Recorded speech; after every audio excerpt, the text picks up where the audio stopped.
Talking USC football, we've got Alicia De Artola on the line from Reign of Troy here at Mark Rogers TV, the voice of college football, best discussion, debate, and analysis in the game. All right, if you look across the defense, so what stood out, both the pluses and minuses? Well, the big standout of the day was Drake Jackson. He's an early enrollee, a defensive end, sort of outside linebacker, more defensive end than outside linebacker, if we're being honest. He posted, before spring camp started, he posted a video of him doing a backflip. And that just sort of goes to show his athleticism. And the spring game was kind of another one of those highlight moments where you just go, "Whew, hello, Drake Jackson." He had a one-handed pick six. So he was rushing off the edge, and he diagnosed that Jack Sears was going to go try to hit one of those outside routes, and he just stuck his palm out, reached straight out, and the ball just went straight to his palm, and he pulled it back in and then pulled off the pick six. It was the biggest moment of the day, and it just goes to show the kind of athleticism that Drake Jackson is bringing to that defensive end position. He's had a really strong spring camp. Looks like he's going to be an early contributor. Won't necessarily be a starter to start out with because USC does have Christian Rector to deploy there.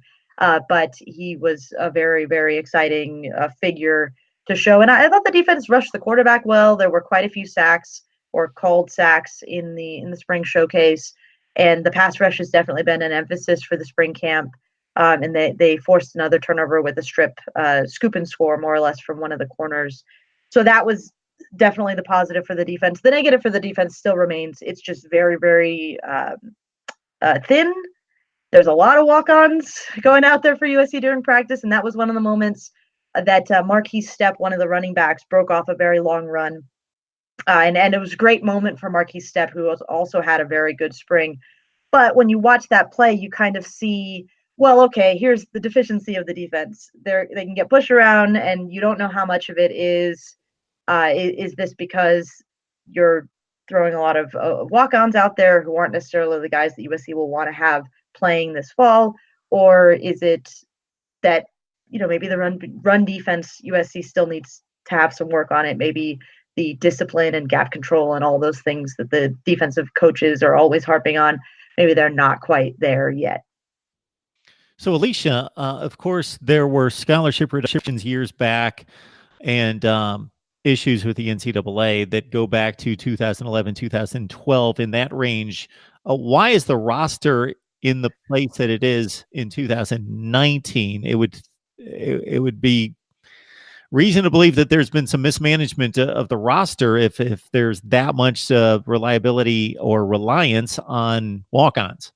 That is a very good question. I have been asking it myself this entire spring. Part of it is unfortunate situations with injuries. The two starting safeties for the coming year are both coming off of shoulder surgery, a broken collarbone and a shoulder surgery. So they're just being held out of practice. There's the presumably the starting corner, Elijah Griffin, also had shoulder surgery, so he's being held out of practice.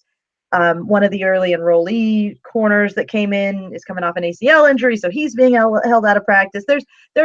They are going to get a lot of guys back in the fall. But when you talk about mismanagement, I think that's absolutely correct. And there's a lot of different reasons for it. USC has had, at last count, and I think it's more now, I had tracked 25 or more than that departures in the Clay Helton era, from guys getting kicked off the team or guys transferring or medical retirements or just losses of bodies in general. So the offensive line has had the medical retirements.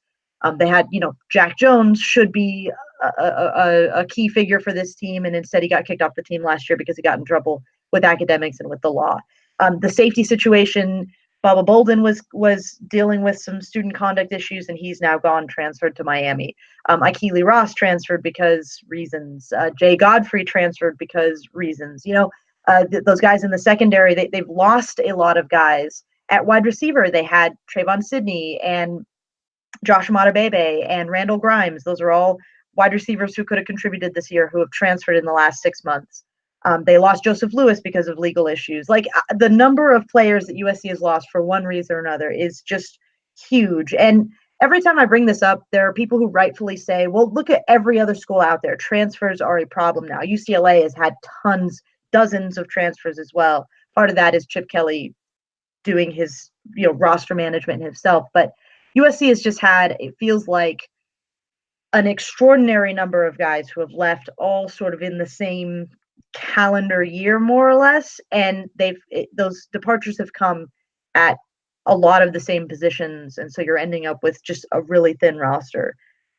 They have shored things up with a bunch of new guys coming in as recruits come for the 2019 class, but you don't get most of those guys until the fall, and that's going to leave you pretty youthful as well. So there are probably a dozen reasons why the roster is thin, but you got to look at it and say, was USC developing talent enough? Was USC giving guys enough opportunities? Was there favoritism going on? A lot of different questions around the transfers.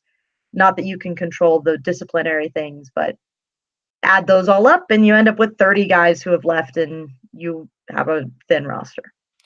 My response to any coaches that complain about the fluidity of the rosters in regards to the transfers, and it's got to be frustrating. I understand that, but the population of college football players within the FBS is staying the same.